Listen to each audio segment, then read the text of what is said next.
Baiklah, selamat petang. Saya ucapkan kepada rekan pembelajaran saya, yaitu cikgu saya sendiri. Hari ini saya akan membentangkan hasil inovasi pembelajaran yang saya telah buat sebelum ini. Terlebih dahulu, saya akan membacakan sinopsis. Produk ini dibina untuk mempamerkan penggunaan digital dalam pembelajaran. Terdapat berbagai aplikasi yang boleh menjadi repositori kepada pembelajaran yang dapat memudahkan guru untuk mengakses sumber pembelajaran yang banyak dan bervariasi. Produk dapat menjadi rujukan kepada pendidikan untuk melaksanakan aktiviti pembelajaran agar lebih berkesan dan menarik. Selain itu, produk ini mengandungi pembelajaran bahasa Melayu bagi murid darjah 3. Inovasi dalam penyampaian dan latihan pengukuhan telah disertakan bagi memastikan murid-murid mencapai objektif pembelajaran. Ringkasnya, penggunaan digital mampu memberikan banyak manfaat kepada pelajar serta guru dalam bergerak seiring dengan arus kemodernan demi meningkatkan keberkesanan dalam pembelajaran. Baiklah, sekarang saya akan memperkenalkan diri.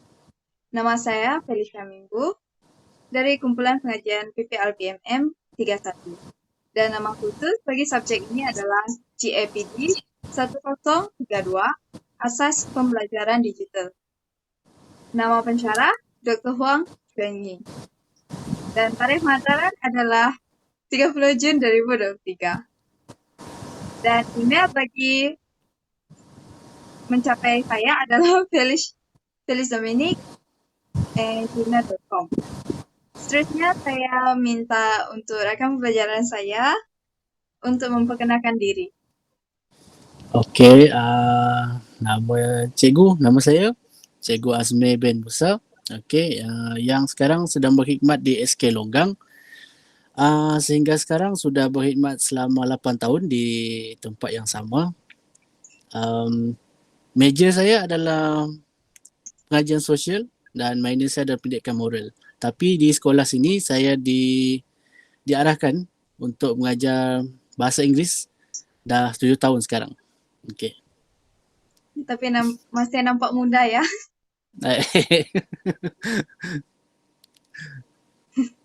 Baiklah, seterusnya saya beralih kepada pengisian yang saya gunakan. Okey. Pertama sekali, saya menggunakan aplikasi Quizizz. Quizizz ini adalah platform pembelajaran yang menawarkan pelbagai alatan untuk menjadikan bilik darjah lebih menyeronokkan dan menarik berasaskan kuis. Berikut adalah kuis yang saya telah sediakan.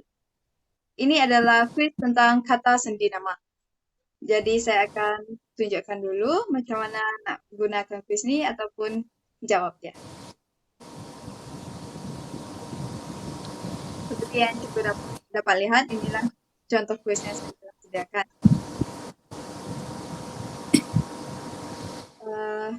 Sekiranya betul, dia akan keluar hijau lah. Itu saja contoh dulu. Dan selebihnya banyak lagi soalan lah, aneka pilihan. Baiklah, kelebihan Quizizz ni, kita dapat lihat yang dia membolehkan guru untuk menghasilkan kuis dan pelajaran mengikut rentak guru dan pelajar. Sebagai contoh, bila kita tunjukkan kuis ini kepada murid, mereka akan memberikan perhatian yang lebih lagi. Sebab terdapat animasi yang dapat menarik perhatian mereka. Dan aplikasi Quizizz ini dapat mereka soalan yang membenamkan pelbagai jenis soalan. Aneka pilihan, pilihan terbuka, tinjauan pendapat, isi tempat kosong dan sebagainya. Selain itu, dia juga boleh upload media, contoh macam image, video, klip suara atau rakaman video. Ini dapat menggunakan tumpuan belajar. Terusnya, aplikasi WordWall. Aplikasi WordWall ni ialah alat dalam talian percuma untuk mencipta aktiviti pembelajaran. Kelebihan aplikasi WordWall ini adalah dia menjimatkan masa persediaan guru. Bila guru itu telah sediakan sebelum masuk dalam kelas, ia akan memudahkan guru untuk terus bagi soalan tersebut ataupun terus membuat kuis tanpa membuang masa lagi. Guru boleh memasukkan topik yang ingin diajar ke dalam WordWall dan menerima pelbagai aktiviti sediaan. Boleh disediakan sebenarnya seperti kuis, permainan perkataan, math chase, dan banyak lagi. Aplikasi ini dapat menjadikan kelas lebih berkesan apabila guru menjalankan kelas secara dalam talian. Ia berfungsi sebagai pengganti helaian kertas yang dicetak. Jadi kalau aktiviti itu dilakukan secara bukan dalam talian, jadi boleh cetak je lah. Okey. Terusnya aplikasi AnyFlip. AnyFlip ni macam buku online. AnyFlip ni ialah platform penerbitan digital yang boleh digunakan oleh siapa sahaja untuk membuat dan menerbit buku selak dengan cepat. Cikgu tahu kan? Tahu, cikgu pakai ni, AnyFlip. Ya, betul. Banyak orang pakai.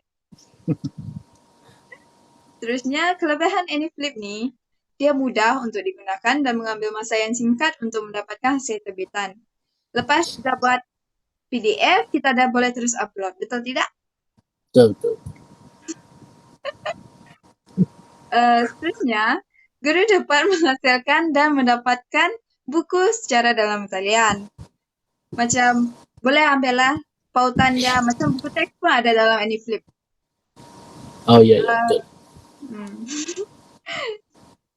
Kelebihan AnyFlip ni, dia dapat menciptakan isi kandungan digital dan menerbitkan buku yang menarik yang dapat memikat pembaca dan memberikan pengalaman digital yang baik.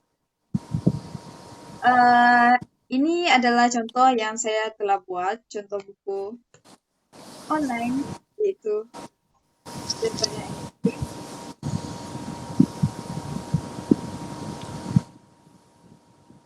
Ini adalah nota dan latihan bahasa Melayu yang saya dah sediakan.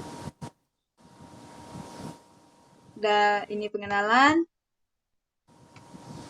Semua ni saya buat berdasarkan buku teks lah. Aplikasi dan soalan. Saya gunakan peta minda, peta IT.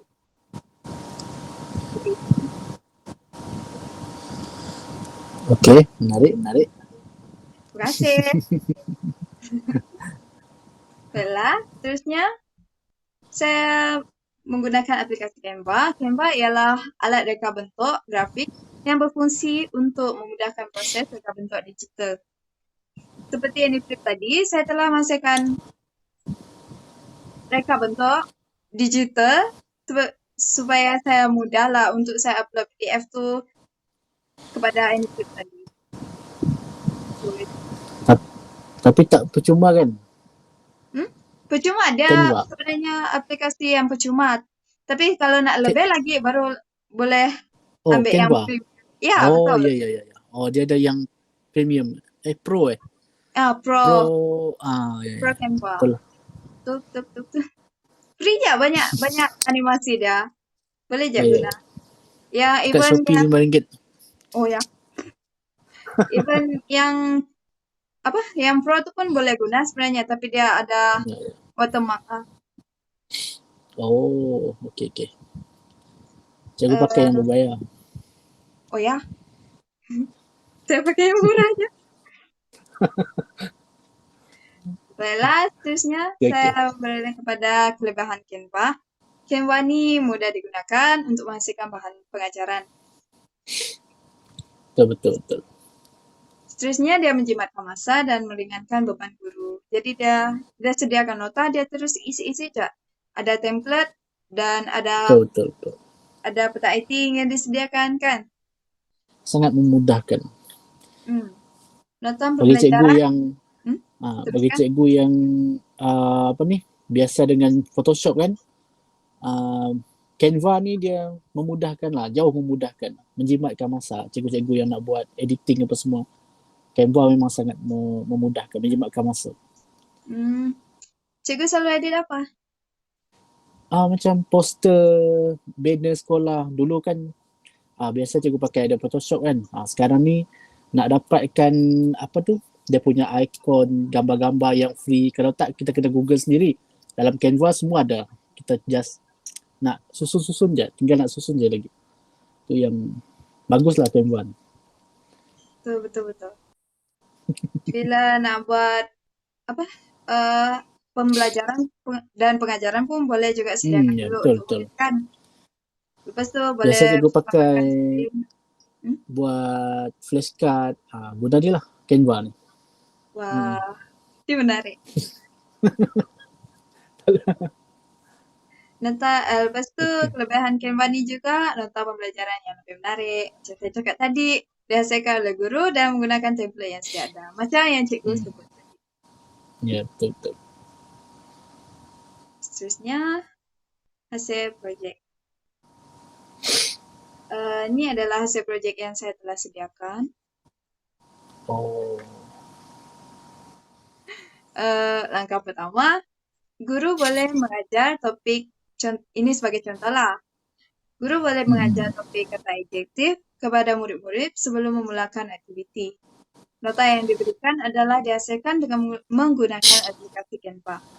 Aktiviti tersebut memerlukan murid untuk mengimbas kembali pembelajaran yang diajar oleh guru. Ini adalah nota yang saya telah sediakan berkaitan dengan kata adjektif panca indera.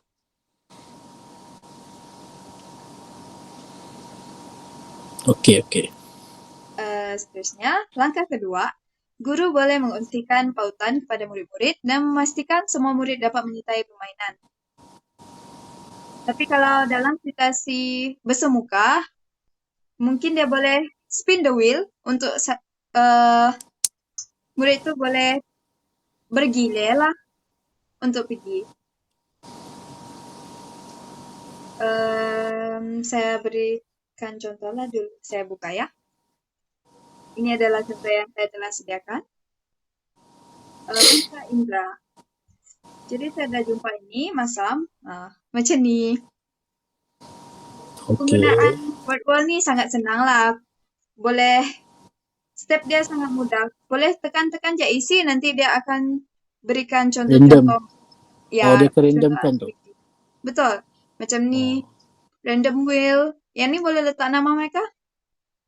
Oh, okey. Word wall. Word wall. Seterusnya, langkah ketiga, guru mencatat jumlah markah keseluruhan dan membuat analisis sama ada objektif pembelajaran telah dicapai atau tidak. Murid yang mendapat markah tertinggi atau markah tersingkat akan diberikan ganjaran.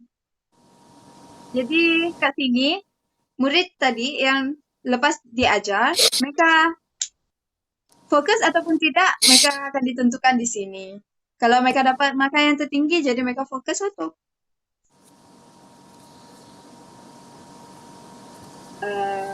baiklah. Kepada refleksi. Sebelum itu saya nak tanya cikgu, ada soalan ataupun apa-apa cadangan yang cikgu nak berikan? Okey. Soalan Okey, dalam banyak-banyak apa tadi? Sumber-sumber tu tadi kan, digital tu tadi tu. Ada tak yang boleh dibuat dalam bentuk offline yang tak perlukan internet? Yang boleh diakses secara offline? Dalam bentuk offline, itu kekurangannya lah. Kekurangannya. Dalam bentuk offline, banyak aktiviti yang kita boleh buat lah. Contohnya, gunakan kertas manila ataupun mencetak teka silang kata macam tu. Secara macam, kumpul. word wall tadi kan? Ya. Selepas kita dah generatekan dia tu, word tu, boleh tak dia dimainkan dalam offline? Word wall tu memerlukan apa? Perlukan internet juga? Ya, memerlukan internet. Okey, faham. Tapi Canva kalau sudah di-download, ya. dibuat turun, Canva. boleh lah. Boleh Canva digunakan offline.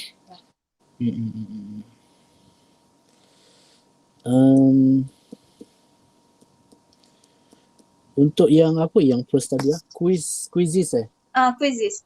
Quizzes. Okay, quizzes ni dia macam menarik tapi cikgu kurang faham yang bahagian dia punya ranking tu. Macam mana Ranking. kalau ranking markah, contoh kalau kita dah main game tu kan, dia ada Uh, ranking markah tu. Jadi macam mana, kan ada orang lain juga yang pernah main. Kalau kita dia random ke macam mana? Link dia. Kalau kita nak uh, bagi dengan murid-murid, macam mana? Quizzes ni kita boleh join dia menggunakan kod juga. Kod ataupun Oh. link. Macam tu. Jadi saya berikan contoh lah, saya mainkan yang saya telah sediakan. Hmm.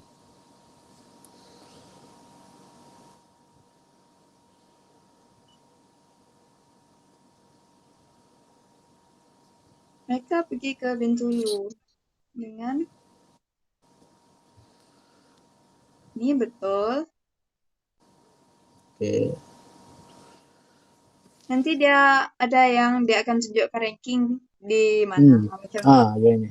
Ya. Jadi Jadi setiap yang macam yang nombor 1, nombor 2, nombor 3 tu siapa? yang tu nanti kalau pelajar cikgu sendiri yang join dia, dia akan terpaparlah nama-nama pelajar tu yang ada dalam kelas. Tapi Oh, sebelum macam tu. start tu, cikgu boleh pastikan semua ada dalam tu ataupun belum. Hmm.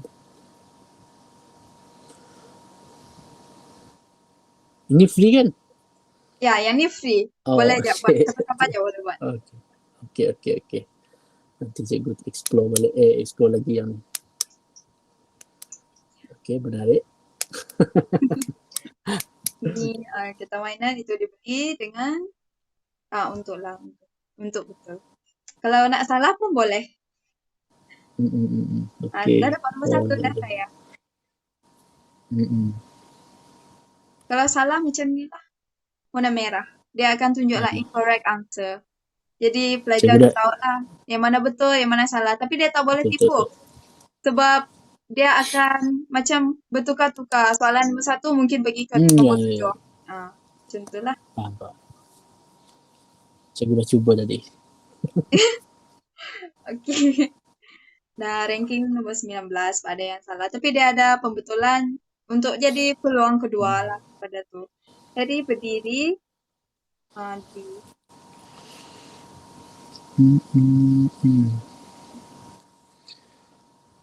all done. Lepas tu selepas dah siap, dia akan jadi macam ni. Dia cakap lah yang ni. Tapi dia tahu lah sebab ada apa second attempt macam tu. 5 betul dan 1 salah. Ini adalah masa dan soalan yang tersebut tadi.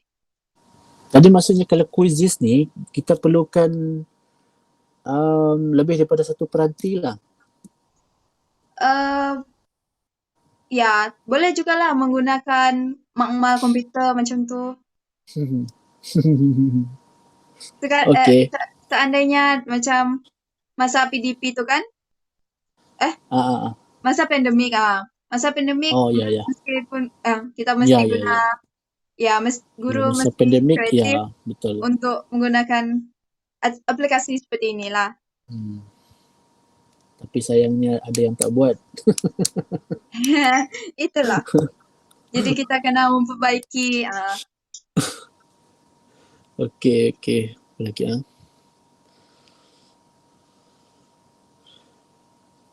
Okay, dari segi penyediaan, masa penyediaan, adakah lebih lebih kurang berbanding kalau penyediaan bahan-bahan berbanding digital? Berbanding digital. Kalau yang klasik punya cara lah, macam Uh, berbanding yang sekarang ni dari segi pada penyediaan bahan-bahan pembelajaran. pada pendapat saya, dia akan masa dia akan lebih singkat. Lagipun dia akan mengurangkan kos. Sebab kalau klasik, kalau bersemuka, kita memerlukan kos yang agak tinggi sikit lah sebab nak beli kapur, nak beli marker. Tapi Betul. Digital ni dia mudah sikit, dia guna LCD pun dah cukup dah. Satu tu je sekali saja beli. Lepas tu dia mengurangkan masa, dia macam apabila cikgu tu menyediakan slide terlebih dahulu sebelum masuk ke kelas, dia akan mengurangkan masa apabila kalau cikgu tu klasik punya dia perlu tulis lagi dengan whiteboard ataupun papan hitam macam tu. Jadi dia mengurangkan masa lah. Jadi cikgu ada satu soalan. Macam mana kalau kita dah buat benda ni dalam digital, kita dah prepare lesson plan kita untuk hari tu, then tiba-tiba blackout. Dekat situ kita perlukan backup plan. Jadi Okay. maknanya cikgu tu kena kreatif lah. Sama ada dia buat aktiviti itu di luar ataupun di dalam, tapi dia macam contohlah dia buat aktiviti lain. Dia boleh buat gunakan kertas A4 kah? Dekat sana dia boleh buat macam dia gunakan, mungkin dia mau buat aktiviti gunakan peta iting. Dia suruh pelajar tu lukis bulatan, peta bulatan untuk senaraikan apa kata-kata adjektif yang ada di dalam fikiran dia ataupun apa yang telah dipelajari sebelumnya macam tu. Okay. Jadi maksud dia setiap kali cikgu-cikgu tu dah prepare lesson plan yang melibatkan benda-benda digital ni, dia kena ada plan B. Ya, Sebagai betul-betul. backup. Okay. Apa lagi cikgu nak tanya dia? Okay. Penambahbaikan apa Okay, dari segi penambahbaikan tak ada apa cikgu nak ni sangat lah. Cuma benda-benda ni cikgu rasa pun kamu pun tahu ni. Penggunaan gambar-gambar yang menarik, yang relevan dengan masa sekarang, yang tu yang paling menarik minat murid lah. Lagi satu, kalau boleh ayat-ayat ataupun soalan tu yang menggunakan nama-nama murid ataupun yang mereka kenal, lagi Okay. berkesan. Benda tu lagi berkesan. Cadangan yang pernah. Tak, biasa dia tu. So, Apa lagi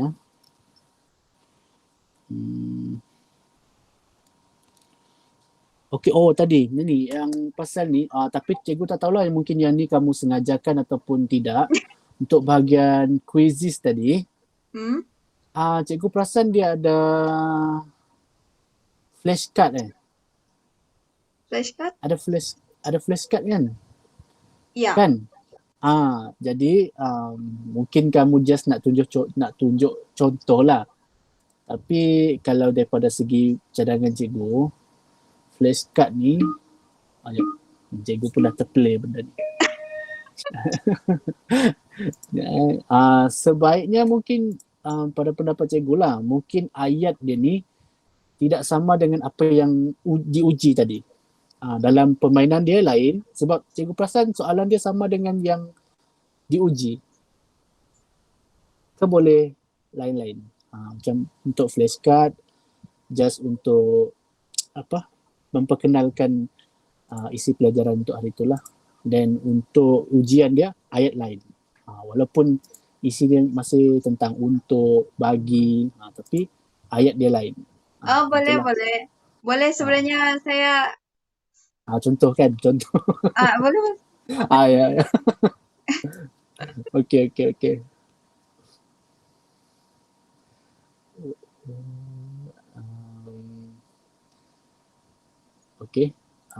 Itu saja kot. Apa lagi yang cikgu nak ni? Tak ada kot. Itu je rasanya. Cuma itulah, agak mencabar kalau nak diimplementasikan di sekolah yang internet dia tak berapa ni. Lagi-lagi dekat sini, memang susah. Betul. Sebab cikgu sendiri, sebab cikgu memang penyelaras maklumat komputer, walaupun dekat SK Longgang ni maklumat komputer saja, tinggal komputer dia tak ada lah. Semua rosak. And then, tapi cikgu punya lesson plan kebanyakannya memang berdasar menggunakan digital lah. Macam PowerPoint, macam apa tu, Wheel of Name tu memang cikgu biasa pakai lah tu. Untuk tentukan murid-murid. Apa lagi ya? Ada satu lagi ya, online stopwatch. Yang tu cikgu biasa pakai juga untuk tentukan kumpulan budak murid-murid. Pakai yang tu lah. Jadi terima kasih juga lah dengan kamu sebab dah present benda ni, jadi at least cikgu dapat tahu beberapa aplikasi yang cikgu boleh guna juga selepas ni.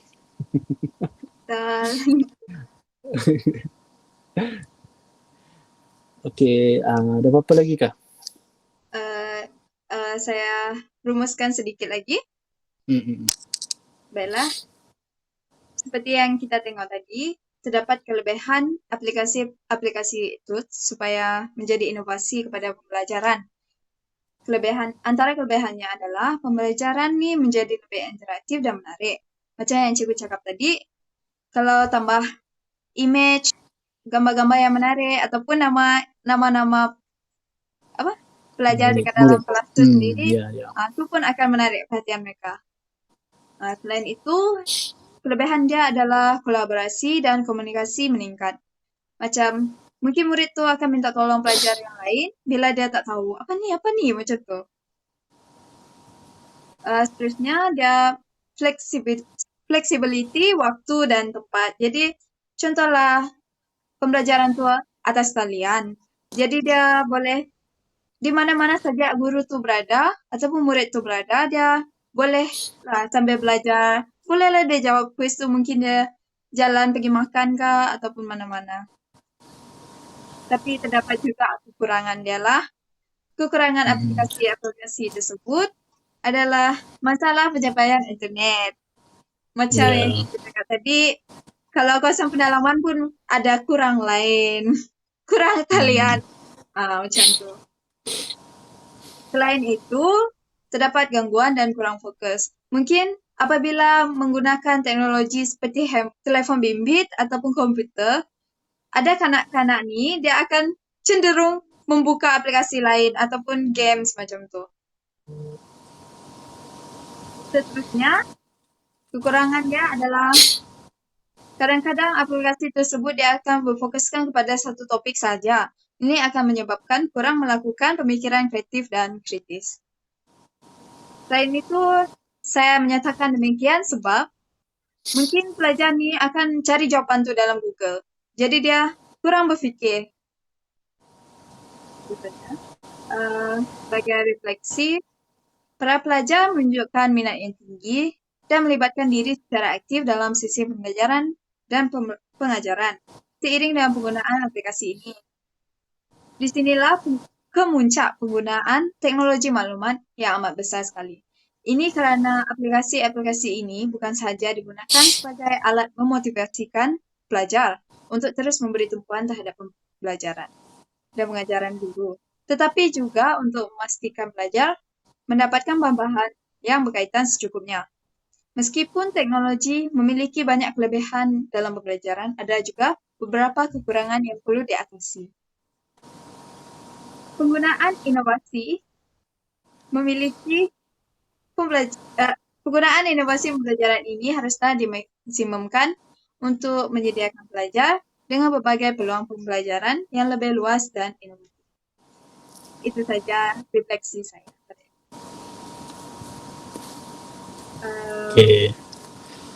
Cikgu ada apa-apa tambahan? Tak ada. Cuma cikgu nak ucap terima kasih dan tahniah kepada Cikgu Felicia. Semoga terus maju jaya, dipermudahkan. Terima kasih Cikgu. Berapa tahun lagi? 4.